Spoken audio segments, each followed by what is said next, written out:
जिन्होंने इतने वर्षों तक कांग्रेस के लिए काम किया अब उनके भरोसे के लायक नहीं रहे। तो एक वामपंथी विचारधारा के, माओवादी विचारधारा के कन्हैया कुमार को कांग्रेस का अमली जामा पहनाकर वो बिहार की धरती पर घुमा रहे हैं। और जिस तरह से कठमुल्लाओं द्वारा वहाँ हिंदुस्तान बंगाल के हमारे हिंदू आबादी को प्रताड़ित किया जा रहा है, उनका मौन समर्थन, क्या खुला समर्थन जो है ममता बनर्जी का उनको मिल रहा है। तो ये नक्सली विचारधारा के लोग अब कांग्रेस पार्टी में आ गए। तो चोला पहन लेने से चोला पहन लेने से कोई गांधीवादी नहीं हो जाता है। देखिए वहाँ पर जो हिंदुओं को प्रताड़ित किया जा रहा है, ये आज से नहीं, जब से ममता बनर्जी की सरकार बंगाल में बनी है, वहाँ हिंदुओं आबादी, इतनी बड़ी आबादी जो है वो दोयम दर्जे के नागरिक के रूप में उनको बंगाल में स्थापित कर दिया है ममता बनर्जी। नमस्कार, आप देख रहे हैं वक्त की आवाज इंडिया। मैं हूं आपके साथ खुशी गोस्वामी। कन्हैया कुमार ने एक ऐसा बयान दिया है जिसके बाद से सियासत जो है वो तेज हो गई है।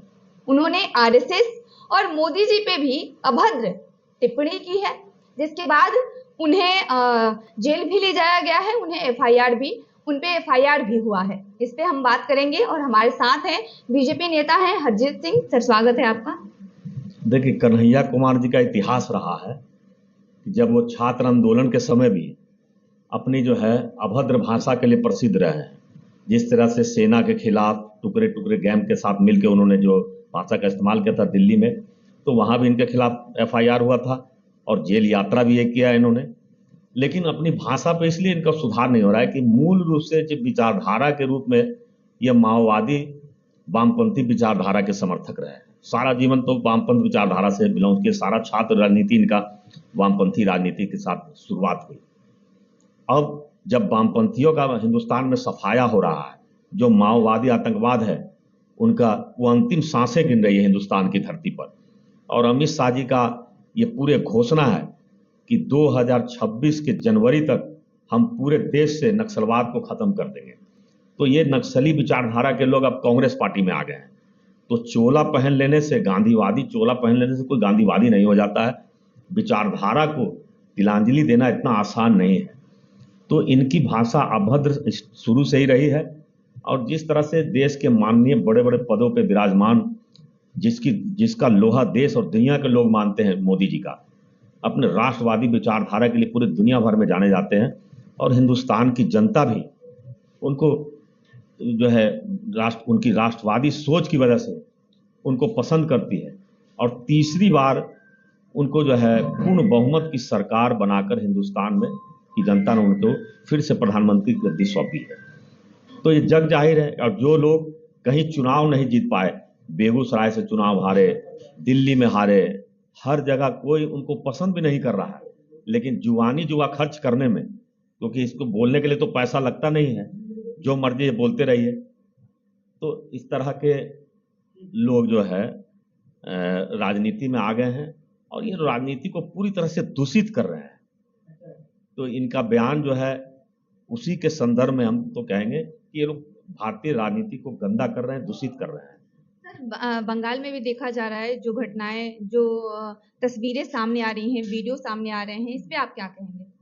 देखिए, वहां पर जो हिंदुओं को प्रताड़ित किया जा रहा है, ये आज से नहीं, जब से ममता बनर्जी की सरकार बंगाल में बनी है, वहाँ हिंदुओं आबादी, इतनी बड़ी आबादी जो है वो दोयम दर्जे के नागरिक के रूप में उनको बंगाल में स्थापित कर दिया है ममता बनर्जी ने। और जिस तरह से कठमुल्लाओं द्वारा वहाँ हिंदुस्तान बंगाल के हमारे हिंदू आबादी को प्रताड़ित किया जा रहा है, और उनका मौन समर्थन, क्या खुला समर्थन जो है ममता बनर्जी का उनको मिल रहा है।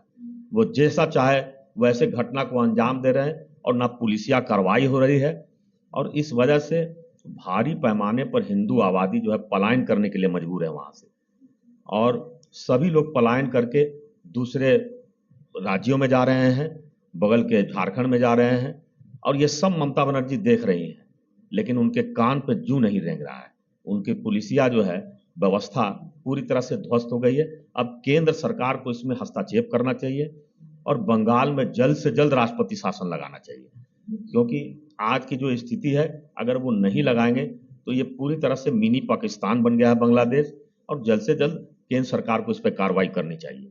सर, लगातार विपक्ष जो है शराबबंदी पे बिहार सरकार को घेरती रहती है। इसी दौरान कल जो है तेजस्वी यादव ने फिर से जेडीयू पे आरोप लगाया है। देखिए, वो उनका कहनाम है कि जदयू के लोग शराबबंदी से फायदा उठा रहे हैं, उनका कहना ये है। लेकिन ये सब जो किसके दबाव में बोल रहे हैं तेजस्वी यादव, जो इनको भारी पैमाने पर राजद को सारे शराबी कंपनी जो हिंदुस्तान के जितनी भी शराब माफिया है, शराब की कंपनी है, सब इनको जो है इनको सहयोग कर रही है तेजस्वी यादव को, क्योंकि उन्होंने सबसे वादा किया है कि अगर बिहार में राजद की सरकार बनी तो हम शराब चालू कर देंगे। लेकिन शराबबंदी के जो फायदे हैं वो बिहार की जनता को महसूस हो रहा है कि कितने घर इससे बच गए। यहाँ की महिलाएं जो बढ़ चढ़कर एनडीए की सरकार बना रही है, भारी पैमाने पर घर से निकलकर जो है इनको वोट कर रही है, ये उनकी खुशी को बर्दाश्त नहीं कर पा रहे हैं राजद के लोग। इस तरह से घर के घर बच गए, आज बच्चे उनके स्कूल में पढ़ रहे हैं और समय पर वो फीस भर पा रहे हैं, क्योंकि यही शराब जब हर घर के बाहर जब शराब मिलती थी हर पंचायत में, ग्रामीण इलाकों में, तो ये स्थिति थी कि लोग दिन भर मजदूरी करते थे और बगल के दुकान में शराब मिल रही है और आसानी से उपलब्ध होता था, तो लोग जो है अपनी गाढ़ी कमाई वहां फूंक देते थे। तो इस चीज को, इस दर्द को समझा, हमारे बिहार की महिलाओं के दर्द को समझा नीतीश कुमार जी ने, और शराबबंदी भारी बड़े पैमाने पर बिहार में लागू किया गया। उसका असर ये रहा, जो थोड़े बहुत शराब पीने वाले लोग थे वो तो सुधर गए पूरी तरीके से, जो हार्डकोर शराबी थे उन्होंने या तो बिहार छोड़ दिया या वो जो है सुधार गृह में जो है भर्ती हो गए। तो ये शराबबंदी का फायदा हुआ कि हमारे घर के घर बच गए इससे। लेकिन ये चीज लोगों को समझ में नहीं आ रहा है, ये केवल राजनीतिक फायदे के लिए बिहार बर्बाद हो।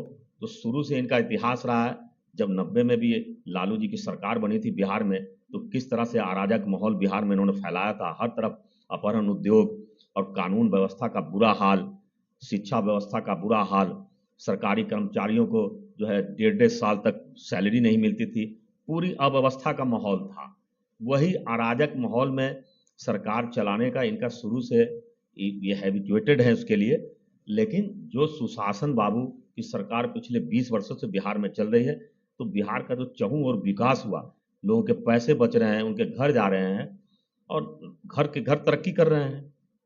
तो जो पैसा शराब में बर्बाद होता था, स्कूल फीस में लग रहा है, सबके बच्चे पढ़ रहे हैं और बिहार आगे बढ़ रहा है, तो ये अब इन लोगों को बर्दाश्त नहीं हो रहा। ये फिर से बिहार को 90 के दौर में अराजक माहौल में ले जाना चाहते हैं। उनका ये भी कहना है कि शराबबंदी सिर्फ कागजों भर मात्र है, जमीनी स्तर पे नहीं है।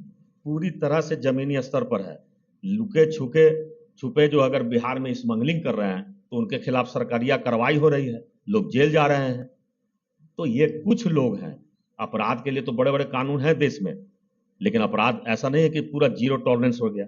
तो अपराधी अपराध कर रहे हैं तो उसके खिलाफ उनको कितनी सजा मिल रही है ये देखा जाता है, तो उसका आगे फिर इन फ्यूचर असर पड़ता है।